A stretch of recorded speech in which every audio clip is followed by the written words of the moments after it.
Hi everyone. मैं मेरी यात्रा का एक जो छोटा सा दिल्ली का ट्रिप हो उसके बारे में बताने वाला हूँ। बेसिकली मैं 3 दिन का ट्रिप रहा।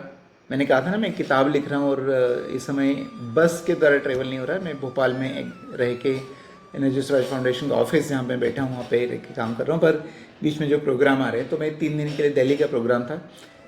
1 तारीख को एक्चुअली मैं दिल्ली गया और वहाँ पर एक NPL sorry national physical laboratory जो एक CSIR love you CSIR initiative है, laboratory of very effective energy users. तो हमने CSIR लैब्स को कैसे एनर्जी एफिशिएंट बनाया जाए, है ना, कैसे बिहेवियरल चेंज किया जाए।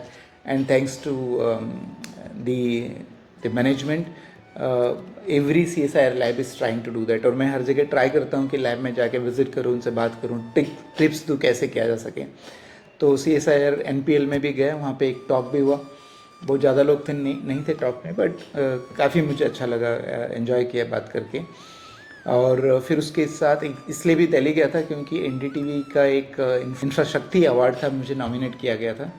एंड वहाँ पर गया एंड मुझे पता नहीं था कितना बड़ा प्रोग्राम है, but when I went there it was a really big programme.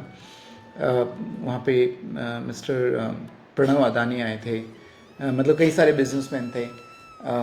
जो अवार्ड विनर थे उसमें बाय द वे मुझे अवार्ड नहीं मिला, बट जो अवार्ड विनर थे उसमें जो मेरी कैटेगरी में था, जिन्होंने वंदे भारत ट्रेन बनाई, उनको अवार्ड मिला। तो हम एक ही इसमें नॉमिनेट हुए थे।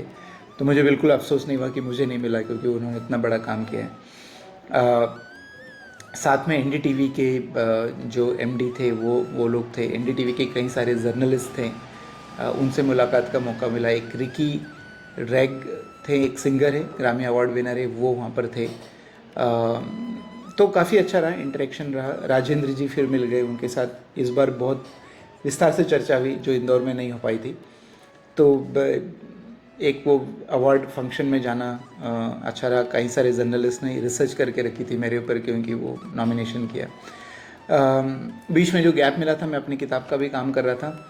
फिर अगले दिन एक ONGC के साथ मीटिंग थी, उनके साथ बहुत दिनों से एक डिस्कशन चल रहा है प्रपोजल्स के ऊपर, वो उसके बारे में थोड़ा चर्चा हुई। एंड उनको डिटेल्स दी मैंने जो उनको चाहिए थी।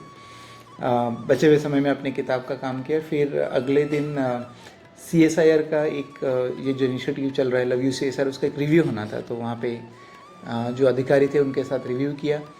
और उसी दिन फिर मेरी शाम को भोपाल के लिए वापस फ़्लाइट थी। नॉर्मली आजकल ऐसा हो गया कि मैं कई सारे लोग जानने लगे हैं, तो कोई ना कोई तो एयरपोर्ट पे या फ़्लाइट में मिल ही जाता है। इस बार जब मैं वापस आ रहा था दिल्ली में तो ऐसा कोई मिला नहीं। तो मैं सोच रहा था अरे इस बार कोई मिला नहीं, पर फ्लाइट में फिर कोई मिला, मुझे मिलने आए। और आजकल में ऐसा आर्ट ऑफ लिविंग में सिखाते हैं कि हमें जब कोई अपना नहीं लगता तो हेजिटेशन होता है बात करने में। जब पर वो हेजिटेशन नहीं है, मतलब बात किसी से भी कर पा रहे। तो वहाँ पे लोग चने खा रहे थे, मैंने उनको अच्छे चने, खुशबू भी अच्छी आ रही थी, तो मैंने मांग ली खुद से। एयरपोर्ट में मैं सूप पी रहा था, वहाँ पे सूप तो मुझे अच्छा नहीं लगा। कोई ने खाना वाना खा के ऑलमोस्ट कंप्लीट हो गया, तो उसके बहुत सारे चने बचे थे, तो मैंने उससे खाना उससे मांग लिया। तो पता नहीं, मुझे इस तरह की चीज़ों में हेजिटेशन नहीं होता। तो इस तरह से दिल्ली के ट्रिप हुआ 3 दिन का, और काफ़ी इफेक्टिव रहा। दिल्ली जब भी जाओ इफेक्टिव होता है, मतलब Delhi is some city which you can not leave. And I have seen last 10-12-15 साल में जब भी दिल्ली में जाते हैं कुछ ना कुछ अच्छा ज़रूर होता है। तो दिल्ली को इग्नोर नहीं किया जा सकता। So that's it from this यात्रा डायरी ऑफ 3 days।